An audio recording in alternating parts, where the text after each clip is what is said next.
Welcome viewers to American Politics, the hub of latest updates happening around you. It came in the form of a breaking news alert from Moscow.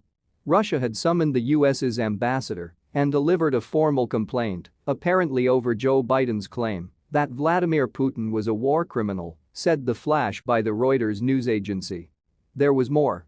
Please subscribe to our channel for more authentic updates. Russia had told the American diplomat, Ambassador John Sullivan, that relations between the two countries were on the verge of a breach. Even amid the barrage of news that Russia's invasion of Ukraine has triggered, Monday morning's announcement from Moscow was enough to capture people's attention. Was Russia really going to expel the US ambassador, and would the United States reciprocate in kind? Moreover, what would all of that mean? After breaking off relations with Russia after the 1917 revolution, the United States recognized the Bolshevik-led administration in 1933. Since then, through the alliance of World War II and the worsening relations that led to the start of the Cold War, which stretched over more than 4 decades, Washington and Moscow have always maintained diplomatic relations. Even during the most perilous of times, for instance during what's known as the Cuban Missile Crisis of 1962, the two sides have kept talking. Relations between the US and Russia have been getting worse for at least the last decade. Barack Obama and Putin appeared to loathe each other. While Donald Trump sought to improve relations with Moscow, the US continued to impose sanctions on Russia. Lots of Russian diplomats were expelled in the closing weeks of the Obama administration in response to Moscow's alleged meddling in the 2016 election. In February 2022, Russia expelled Bart Gorman, the second highest-ranking US diplomat in Moscow. A week later, the US announced it was in turn expelling Russia's second highest-ranking diplomat, Sergei Trepelkov. At the same time, the US expelled 12 Russian diplomats based at the United Nations in New York, which it claimed were intelligence agents. Meanwhile, Bulgaria, Latvia, Lithuania, and Estonia expelled a total of 20 Russian diplomats, prompting a threat of an appropriate answer from the Russian Foreign Ministry. Last week, Joe Biden made his strongest personal denunciation of his Russian counterpart, yet when he spoke at the White House. "I think he is a war criminal," the US president said, after delivering remarks at the White House. On Thursday, Kremlin spokesman Dmitry Peskov told reporters that Biden's remarks were absolutely unacceptable and inexcusable. The same day, America's top diplomat, Secretary of State Antony Blinken, echoed Biden's words.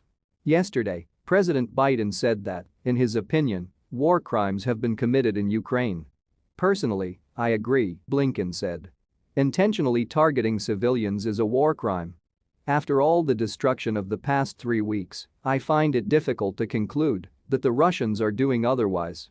On Monday, Russia's foreign ministry issued a statement saying that the US ambassador was summoned, demarched and handed a note of protest in connection with the recent unacceptable statements made by the head of the White House.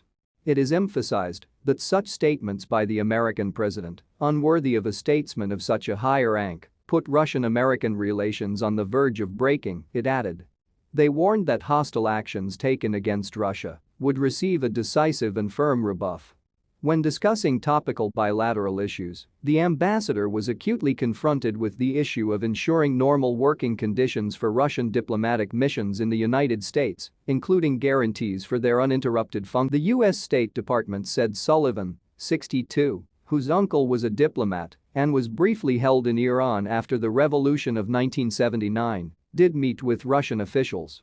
Spokesman Ned Price said the diplomat had raised the issue of US citizens being held in Russia, including women's basketball player Brittany Griner and former US Marines Paul Whelan and Trevor Reed. Asked what he believed Russia had meant when it suggested relations were on the brink, Mr. Price said, "I will leave it to you to ask the Kremlin what message it was that they may have wished to relay."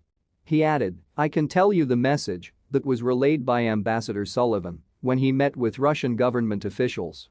As you know, as a general matter, we don't speak to every single diplomatic communication, but I will say this, Ambassador Sullivan took advantage of this encounter to demand that the Russian government follow international law and basic human decency for that matter, and allow consular access to all US citizen detainees in Russia, including those in pre-trial detention."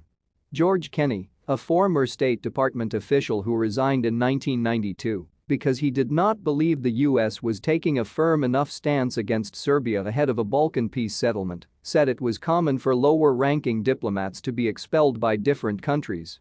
It was rarer for their ambassador to be asked to leave and relations cut off.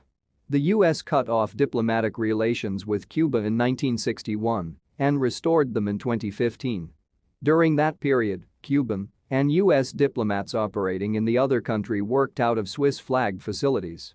The US and North Korea did not have diplomatic relations, despite Mr. Trump's visit to the demilitarized zone separating North and South Korea and his handshake with Kim Jong-un, one of several encounters. Mr. Kenney argued the US ought to be taking the lead against Russia and ending its diplomatic relation. The point is, if you're going to impose, as we have done, these terribly draconian sanctions on Russia, and with the intention of keeping them on for a very long time, it doesn't make any sense to have normal diplomatic relations, he told The Independent. John Herbst served as U.S. ambassador to Ukraine from September 2003 to May 2006. He says it pains him to see the devastation being wrought on the country. Mr. Herbst, senior director of the Atlantic Council's Eurasia Center, says if Russia were to break off diplomatic relations with the US it would be unprecedented. However, he does not think it would change the broader geostrategic picture. He wants to see the Biden administration maintain diplomatic ties with Russia. He say the US needs to take a more forceful stance towards trying to stop Russia, and diplomacy can only go so far. They have demonstrated the ability to use a polite word, deter us, to use a less polite word to intimidate us from taking actions that are very much in our interest, he says, speaking from Washington, D.C. I am on the record favoring humanitarian no-fly zone. I am on the record in calling the administration's decision not to permit transfer of Polish MiGs as disgraceful. I am on the record of saying the administration should have sent supplies of serious weapons to Ukraine back in the fall. All of which we have Ukraine in a much better place had we done so. Mr. Biden, along with the leaders of other NATO nations, has rejected calls from the likes of Ukraine's leader Volodymyr Zelensky to impose a no-fly zone out of concern about triggering a broader conflict. He adds, I think the Biden administration has had a decent response to Kremlin aggression, but not more than decent. Because they've been able to be deterred by Putin threats, and that's a clear weakness in an otherwise solid policy. Thanks for watching.